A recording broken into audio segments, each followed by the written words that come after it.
Oui, bonjour. Donc j'ai effectivement demandé à être associée à Christophe Parisot, donc directeur de Seine-et-Marne Environnement, qui a été vraiment, qui s'est impliqué sur le projet dès la genèse en fait. Et donc voilà, je tenais à ce qu'il soit à mes côtés, bien qu'ils soient un peu loin. Donc en fait, vous pouvez vous rapprocher. Donc la propriété communale dont il s'agit, c'est une petite parcelle, hein, puisqu'elle fait environ 1000 mètres carrés, qui est enclavée dans une zone pavillonnaire en fait. Donc ça c'est important, c'est dans notre village à Pomponne. Et donc c'est un élément important de la trame verte et bleue. Il y a deux sources donc qui alimentent une mare, de la mare par un rue qui passe sous la voie ferrée et qui se jette dans la Marne.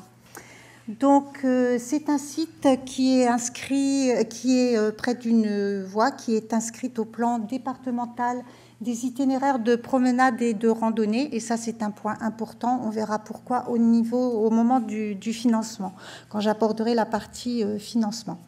Donc, le montage du projet, en fait, on avait une parcelle qui était méconnue, voire inconnue, de par sa situation, qui est donc dans une zone pavillonnaire.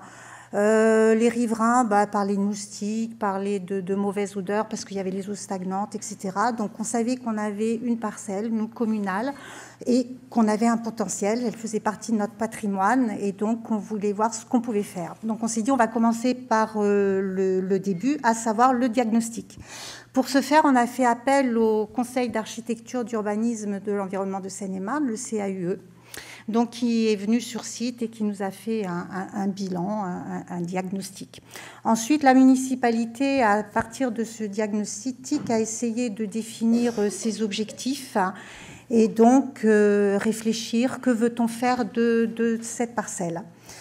Ensuite, une fois que nous avions défini des objectifs, c'est bien beau, mais est-ce qu'ils sont faisables ou non? Et c'est à ce moment-là qu'est intervenu Seine-et-Marne Environnement, qui a donc travaillé sur la faisabilité et la méthodologie. Une fois que tout ça a été posé, il fallait qu'on ait une idée de coût, parce que qui dit projet dit budget, mettre sur la même ligne. Donc on a fait faire un estimatif de coût et un phasage par initiative 77. Je reviendrai sur qui est initiative 77. C'est un chantier d'insertion, mais je développerai un peu plus long. Et ensuite, une fois qu'on avait cet estimatif, il fallait trouver de l'argent. Et comme je vous l'ai dit tout à l'heure, étant donné que la parcelle Sainte-Véronique est près d'une voie qui est inscrite au PDIPR, on s'est tourné vers le conseil départemental pour avoir une subvention dans ce cadre-là. Une fois que tout a été bouclé, il ne restait plus qu'à réaliser les travaux. Donc, initiative 77, le chantier d'insertion. On a fait appel à un élagueur, à des ferronniers, et on a également demandé aux enfants de notre centre de loisirs s'ils voulaient s'appliquer. Donc, on a travaillé avec le directeur du centre de loisirs et des animateurs. Donc, la réalisation des travaux, on est parti sur 2 phases. Pourquoi 2 phases? Parce qu'on a été très respectueux sous les conseils de Seine-et-Marne Environnement, des périodes de pont, de niche. Prenez la parole, n'hésitez pas. Voilà. En effet, là, on était sur une mare, donc il ne faut pas intervenir au moment où les amphibiens se reproduisent. Donc, on a décalé les périodes d'intervention sur la mare qui vont avoir lieu maintenant. Qui sont en cours. Alors que la première phase, qui consistait de l'élagage, a pu commencer beaucoup plus tôt. Et les aménagements, au contraire, de la zone en terre, eux, ont pu commencer très tôt, je dirais, dès le début du chantier. Donc on a phasé le chantier avec la commune et l'initiative de façon à avoir le moins d'impact possible sur la faune et la flore à ce moment-là. Et donc on en arrive comme ça à une répartition du chantier sur l'année. Voilà, alors on a commis une erreur parce que pour la mare, évidemment, il fallait que l'eau soit au plus bas. On n'a pas consulté la météo, on n'a pas bossé avec eux et quand on a vu les fortes pluies qu'on vient d'avoir, ça a un peu perturbé notre chantier. Donc voilà. C'est pas trop une erreur dans la mesure où le mois d'étiage c'est normalement septembre-octobre, mais cette année, voilà, pas de chance, c'était juin. C'était comme ça. Donc on a défini 2 phases de 9 semaines. Donc la totalité du projet se passe sur 18 semaines. Donc, comme vous l'a dit Christophe au début, donc la première phase, il y a le traitement de la végétation, traitement des abords de la fontaine de la Sainte-Véronique, l'accès et la circulation sur le site, parce qu'on avait des marches à l'entrée du site. Vous allez voir, on a mis pas mal de photos. Les aménagements divers. Et donc la phase 2, là, on est vraiment dans la phase 2. Elle a commencé fin août. Donc c'est le traitement de la mare des abords, les plantations, tout ce qui est signalétique et information. Donc le traitement de la végétation, on a commencé par des élagages d'arbustes et d'arbres, en fait, puisque notre site était, je vous ai dit, méconnu, voire inconnu. Pourquoi? Déjà parce qu'il n'était pas visible. Donc on a fait un gros travail d'élagage pour qu'il y ait une vue sur cette parcelle et que le visiteur ait envie d'y aller. Étant donné que ce n'est pas très loin non plus du chemin de halage, qu'il y ait un intérêt et que le site soit visible. On a supprimé les tuyas, on a pu l'entendre tout à l'heure, hein, c'est pas des arbres qui sont à développer dans notre région. Donc on avait une haie de tuyas qu'on a vraiment arrachée au profit d'une haie d'arbustes locaux, hein, ce qui a été dit encore une fois par Seine-et-Marne, il faut privilégier. Et donc on aura du frêne, des framboisiers, des groseilliers, enfin vraiment des arbres fruitiers qui vont embellir cette haie. On a fait donc des tailles en tétard de saules et de saules pleureurs. On a éliminé tout le bois mort, taillé les aunes, les frênes à proximité de la mare et éliminé une espèce invasive, la renouée du Japon. Voilà, qui était très peu présente, mais le problème c'est qu'il y avait quelques pieds et que justement là on travaille sur la mare, on travaille sur des travaux qui bouleversent également la végétation et la mare, donc il y avait un risque qu'elle se développe, qu'elle se surdéveloppe. Donc le but, c'était de la traiter avant. Et maintenant, ça va être de la surveiller de façon à ce qu'elle ne profite pas des travaux pour envahir la mare. Donc là, on est on essaye au maximum déjà de la faiblir. Et ensuite, on va avoir une veille aussi pour être sûr qu'elle ne reprenne pas trop de place et voire même qu'on arrive à complètement la supprimer. Alors, ce qui est important, c'est que sur le site, ce qu'on voulait, c'est vraiment réutilisation des matières premières. Donc, quand on a fait de l'élagage, on a récupéré les branchages pour faire des rondins qui vont nous servir à la mise en place de lises, de barrières, de garde-corps, de mains courantes, etc. Ce qui ne pouvait pas être gardé a été broyé pour du paillis qu'on va réutiliser au pied de nos plantations, voire ailleurs sur la commune. Il y avait vraiment cette volonté, on ne jette rien, on utilise, on recycle, etc. Ça, c'était un point important de notre projet. Donc là, vous avez des photos des différents cours. Cette photo de droite est intéressante parce que c'est la mare au début et vous verrez après toute l'évolution. Et donc la taille des saules à l'entrée du site. Juste par rapport à cette photo-là, justement, la mare, non seulement on avait une parcelle qui était non visible, qui est enclavée en plus dans un lotissement, mais en plus, quand on arrivait sur la parcelle, on avait des barrières qui disait il y a la mare, c'est l'endroit où il ne faut surtout pas aller. Et au final, on n'avait pas une mise en valeur de la mare, mais au contraire, une mise en défense de la mare. Donc on faisait tout pour que les gens n'y aillent pas. Et là, le projet, c'est au contraire que les gens voient la parcelle, voient la mare, et même on la met en scène, puisqu'on l'abordera par la suite. Ouais. On va faire en sorte que les gens, au contraire, s'y intéressent. Qu'ils aient envie d'y aller. Donc là, c'est un exemple de récupération. Je vous ai dit que quand on avait élagué, on avait récupéré des troncs, des branches, et qu'on a mis juste pour tenir la terre. Ça, c'est le chemin PMR. On y reviendra un petit peu plus loin. Le fruit du broyage avec le paillis qui donc va être utilisé au pied des plantations et autres. Pour toujours dans le traitement des abords de la statue Sainte-Véronique, on a démonté. Alors notre Sainte-Véronique était protégée par une clôture qui était vraiment peu esthétique, vous verrez sur une photo. Et donc encore une fois, par souci de réutiliser ce qui existait, on s'est dit on va pas l'acheter, même si elle n'est pas esthétique. Donc on l'a mise le long d'un mur, un mur mitoyen, puisqu'il y a la parcelle Sainte-Véronique et une construction, une résidence. Et donc, on l'a mise comme support pour de la vigne qui sera plantée et pour de la clématite sauvage.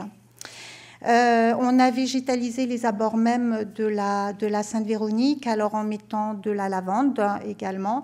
On a créé des carrés de plantes aromatiques avec du thym, du romarin, de l'amande, de la sauge. Alors, l'objectif, c'était que ce soit beau et qu'également il y ait différentes odeurs, enfin, qu'on ait vraiment plaisir et que les différents sens soient stimulés, hein, la vue, l'ouïe, par le chant des petits oiseaux qui seront là, par les crapauds, les grenouilles, les odeurs, etc. Pour nous, c'était important, on y tenait. On avait également, je vous ai dit que la mare donc, était alimentée par 2 sources. Alors il y avait des grosses pierres, hein, qui étaient de chaque côté, enfin sur chaque berge. Et donc, encore une fois, sur la suggestion de Cerneman Environnement, c'était d'enlever cette maçonnerie pour créer des petites zones humides qui ont été végétalisées donc, par des massettes. Encore une fois, c'est des plantes qui étaient à proximité de la mare, qu'on a récupérées, qu'on a plantées ailleurs. Vous pouvez ajouter Tout à fait. Là, le but, c'est ces petits rus qui sont plutôt mignons, mais ils étaient complètement endigués, en fait. Et là, l'idée, c'était justement d'avoir quelque chose de plus progressif. On est sur quelque chose qui était traité aujourd'hui en espace vert, tondu régulièrement, et là, d'aller vers une végétalisation plus en gestion différenciée, notamment en soulignant le bord de ces rues par une végétation type iris, massette et autres qui vont permettre d'avoir une zone de transition et d'amener aussi de la biodiversité. Alors, on a aussi quelques entorses à la politique végétation locale, parce que comme on est en milieu très urbain, le but, c'est aussi d'avoir des zones de transition, d'où la plantation de petits fruitiers. Le but, c'est aussi de dire, vous voyez, voilà, c'est un petit fruitier, c'est beaucoup mieux qu'une haie de tuya. C'est intéressant pour la faune et c'est aussi intéressant pour le passant qui passe.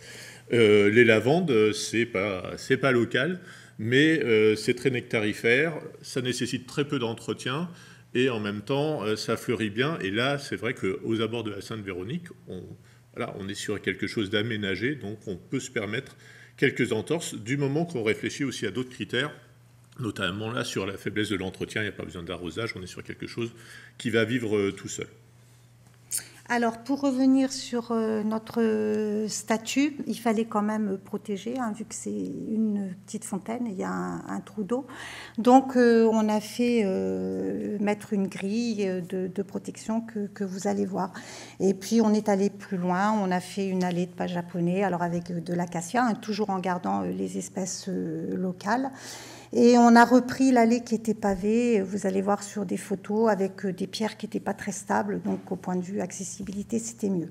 Donc là, la photo du haut, elle vous montre cette barrière qui était autour de la Sainte-Véronique, hein, je vous ai dit, pas esthétique du tout, qu'on a reprise, et que donc on a mis le long du mur pour servir de support à des plantes grimpantes. Sachant que le mur n'était pas non plus esthétique. Donc, non.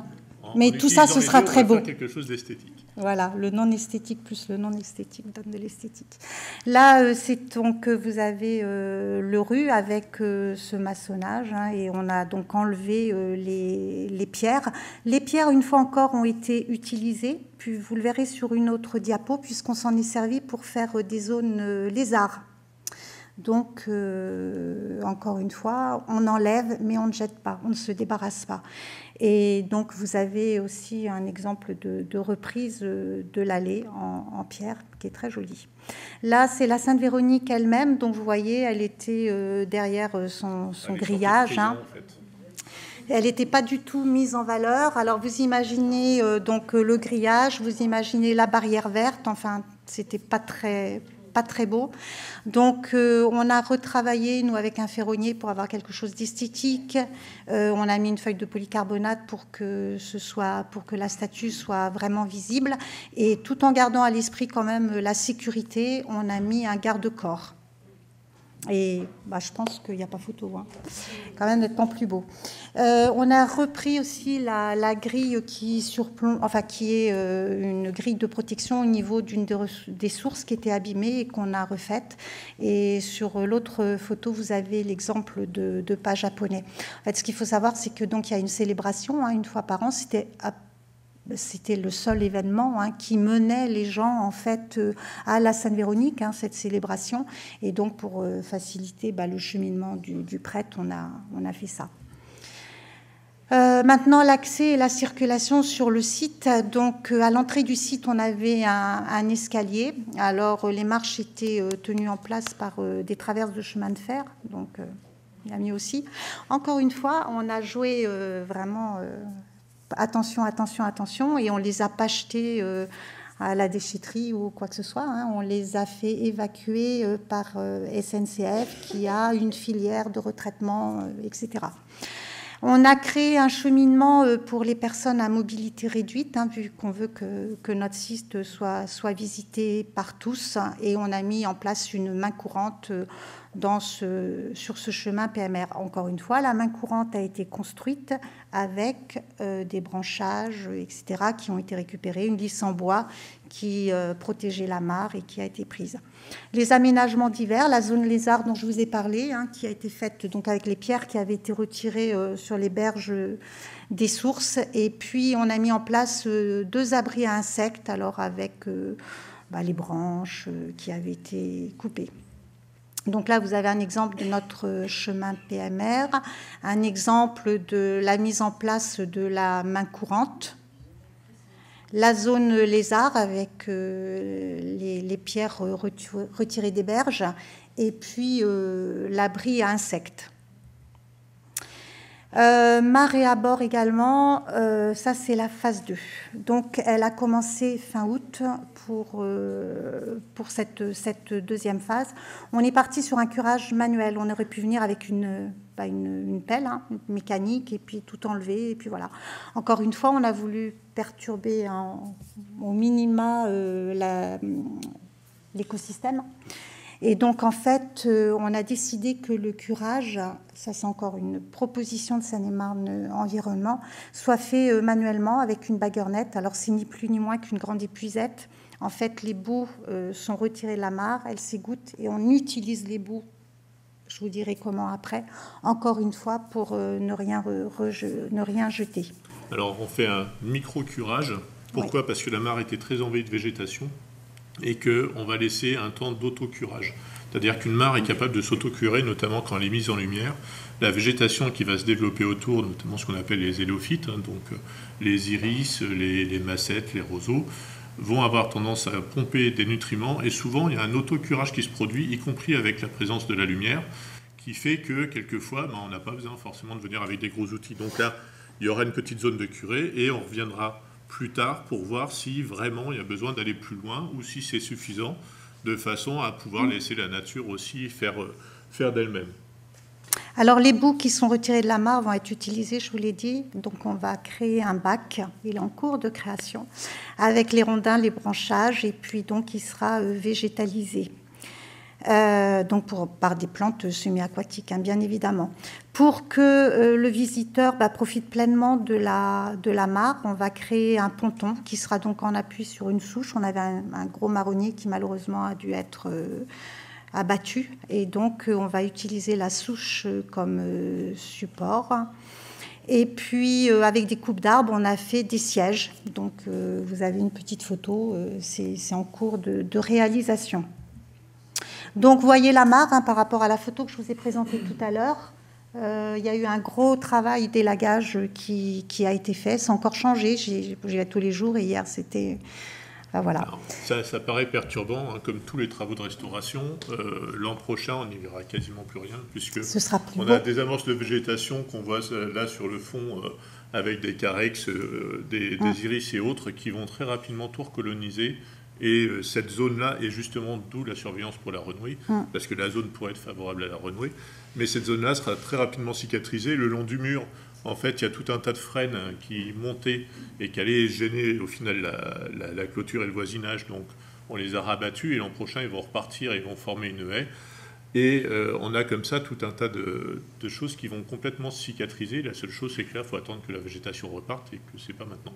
Mais quand on a fait la coupe en tétard des saules à l'entrée du site et du saule pleureur, alors c'était vraiment le cri, mais c'est moche, c'est laid et tout ça. Et en 2 mois, en fait, la végétation avait repris, et c'est vraiment très beau. Là, il y a eu le pèlerinage, et on a eu que des félicitations. Donc pour les plantations, elles vont avoir lieu donc au mois de novembre, et en fait le chantier va être interrompu pendant 15 jours. Pourquoi ? Parce que, comme je vous l'ai dit, on veut associer les enfants du centre de loisirs, et donc les plantations, la pose de nichoirs et la pose d'abris chauve-souris va avoir lieu pendant les vacances de la Toussaint, justement. Donc, il y a la première semaine des vacances de la Toussaint, j'irai faire une petite présentation aux enfants. On a décidé avec le directeur du centre de loisirs de vraiment insister sur la récupération des matières premières, hein, et voilà ce qu'on peut en faire. Et puis, ils vont assembler les nichoirs et l'abri pour chauves-souris. Et la deuxième semaine, par petits groupes, ils passeront 2 après-midi donc avec l'équipe d'initiative pour mettre en place tout ça et puis pour faire les plantations. Pour la signalétique, donc on a travaillé aussi, c'est des coupes hein, d'arbres en fait, hein, qui vont être gravés tout simplement. Alors, les plus du projet, donc il y a évidemment le volet environnemental, donc ce que je vous ai dit tout à l'heure, avec des interventions qui ont été planifiées vraiment en tenant compte de la végétation, de la faune et de la flore, en fait. Il y a, on va de l'avant pour la biodiversité avec nos créations d'abris, lézards, insectes, les nichoirs, chauves-souris, etc. Tout ce qui est récupération, encore une fois, de tous les matériaux qui étaient offerts, mis à notre disposition par le site, les plantations d'essence locales. Et puis, il va y avoir un entretien de l'espace qui sera fait par nos services techniques, mais selon un plan de gestion qui sera donné par Seine-et-Marne Environnement. Alors, il faut savoir que tous ces différents points, en fait, on les avait listés en amont. Et chaque point nous a donné, chaque critère, en fait, nous a donné un certain nombre de points qui nous a été attribué par le conseil départemental.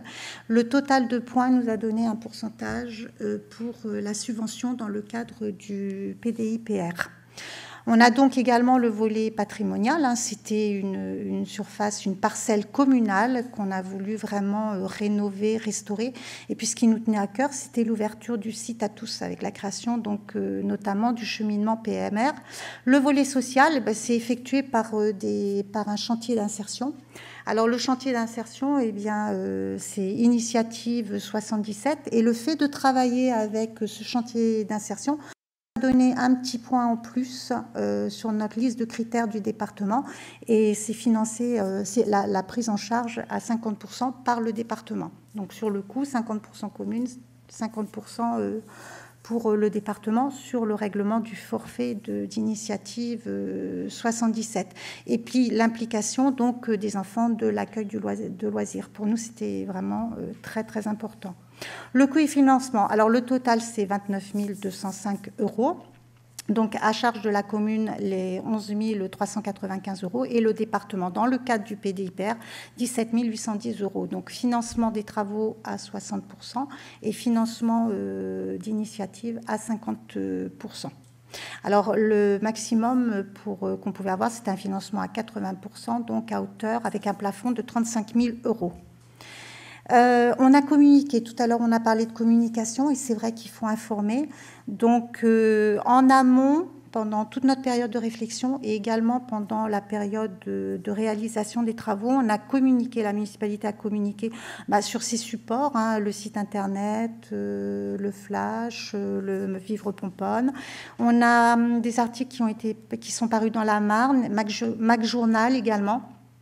Vous avez peut-être lu, voilà. Donc, puis je ne peux que vous inviter à venir à Pomponne. Et donc l'occasion. Voilà, merci beaucoup Magali.